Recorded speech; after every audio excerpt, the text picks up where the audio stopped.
Hello beautiful souls, welcome back to my channel. I'm Sasha, here to support you in living your most abundant life.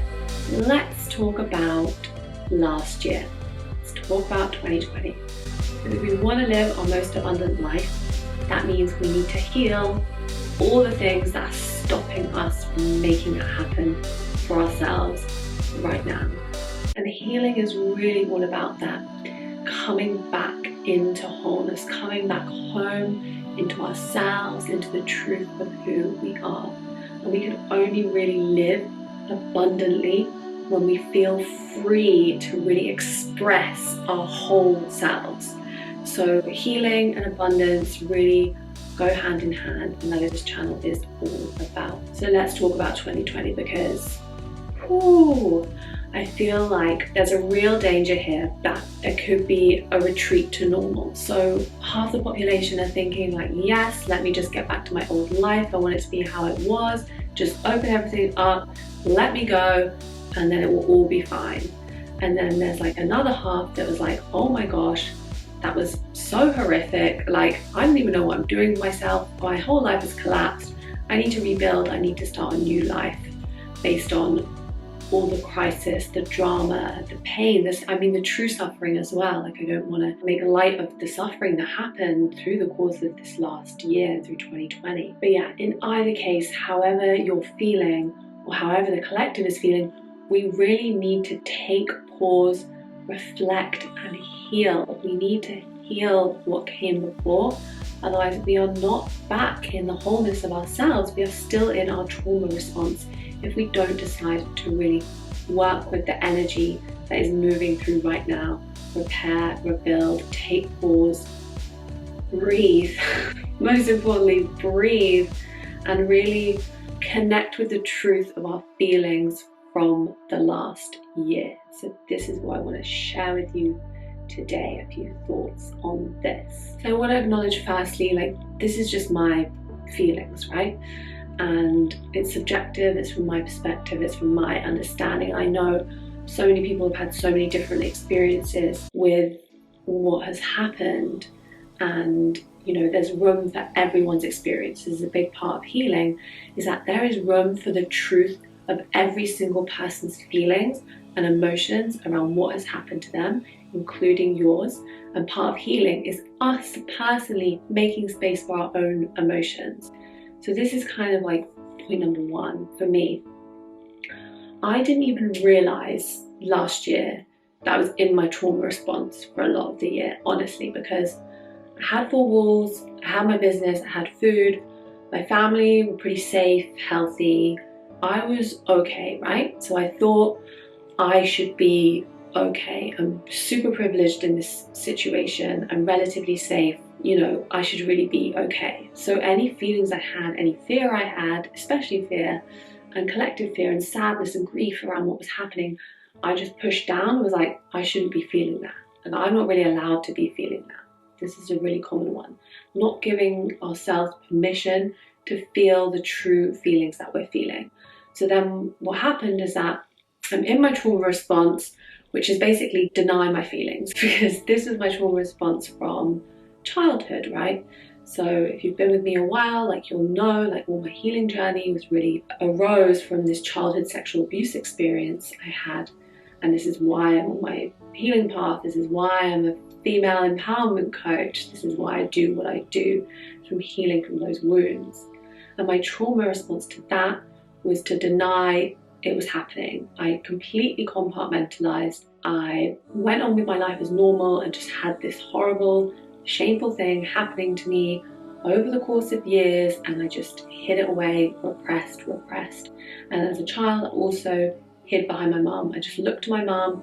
She was my protector. She was the one who was gonna take care of me. So I just denied my feelings and was like, Mom, look after me. And lo and behold, that's pretty much exactly what happened this year. And obviously it was a little bit different, scenario was a little bit different, but it was the same energetics. I pretended that I was fine. I pretended that the virus, like coronavirus, the pandemic, everything that's happening in the collective was not bothering me at all. And I just looked to my mum, what she was doing. Like, we shopped together, we were like our support bubble, it was just us.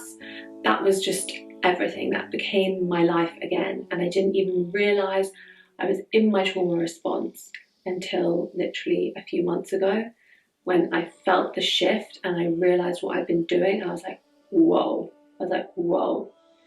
And I thought I was being aware, like I had coaches last year, friends, teachers, spiritual mentors that I was working with, and we never really got to that truth, never got to that deepest truth, which is not to say that they're not great teachers, great coaches.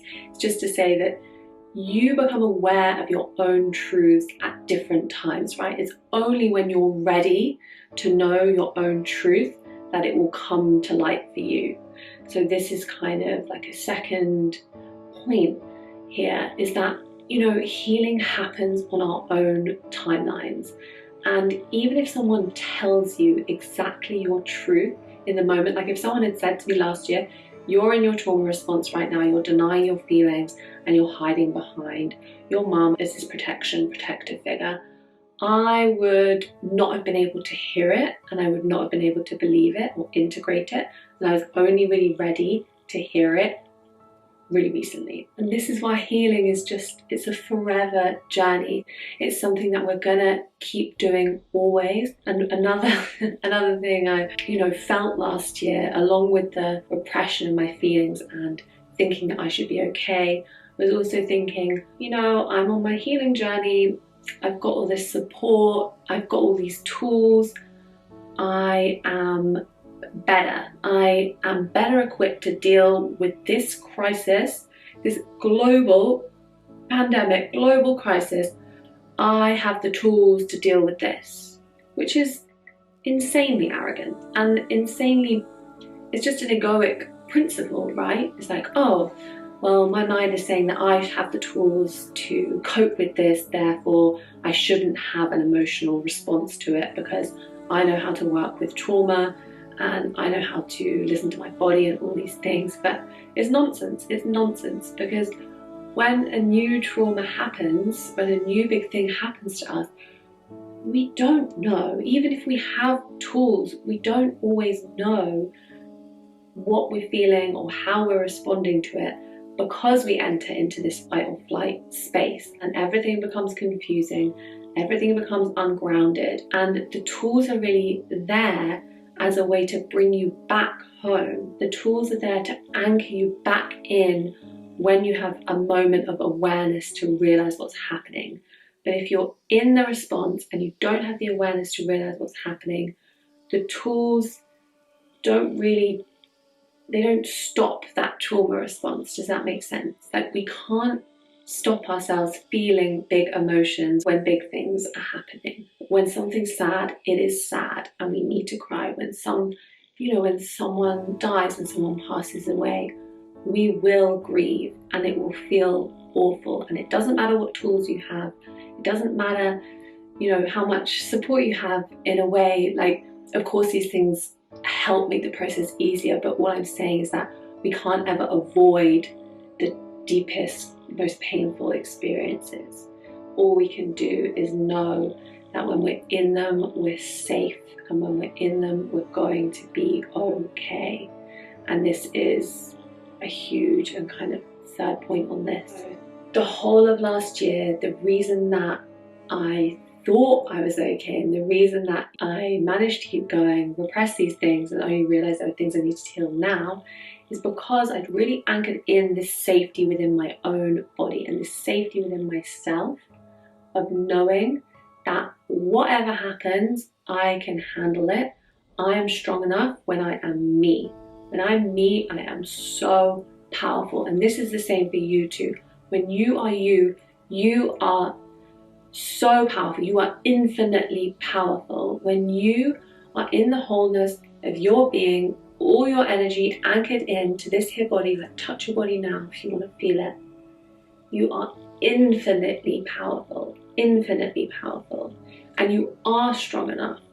But that isn't to say that things don't impact you, and that isn't to say that there aren't things that you need to heal, right? So when we talk about healing from last year, healing from 2020, I really want you to dive into yourself and find the truth of what really happened for you. So we have some space from it now.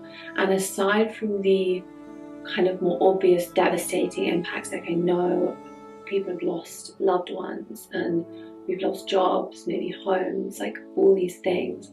And of course, those things are true, but also look for the other truths, the deeper truths of maybe patterns that you have replayed in response to all the fear that was happening around you last year. Or maybe look at how your relationships are now and look at whether you have fallen into, you know, a less aware state of being because you've been in survival mode and you've been clinging on.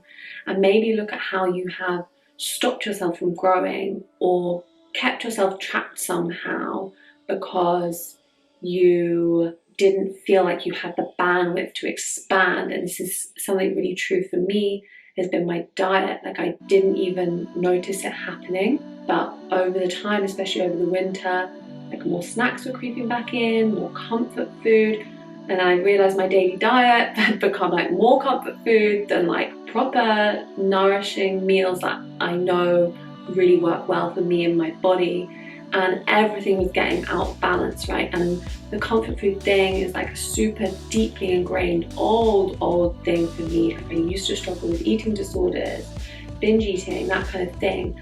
And so this kind of food has that, it's got that deep emotional connection, even though that's something I healed, you know, years ago now, and I've been intuitive eating, it crept back in because, you know, I'm imperfect. I'm an imperfect human. Things were really tough. And these were my coping mechanisms that I previously lent on and that really helped me again. Even things like binge watching Netflix, like TV is not a huge thing in my life. I could feel it come back in, like I wanted to binge watch shows. And that's something that I used to do as well, another coping mechanism that I had that started for me like when I went to uni and I felt like I had all these emotions happening, wasn't sure how to cope with the whole thing. It was such a big experience for me, and that was one of the things that I lent on massively, was TV.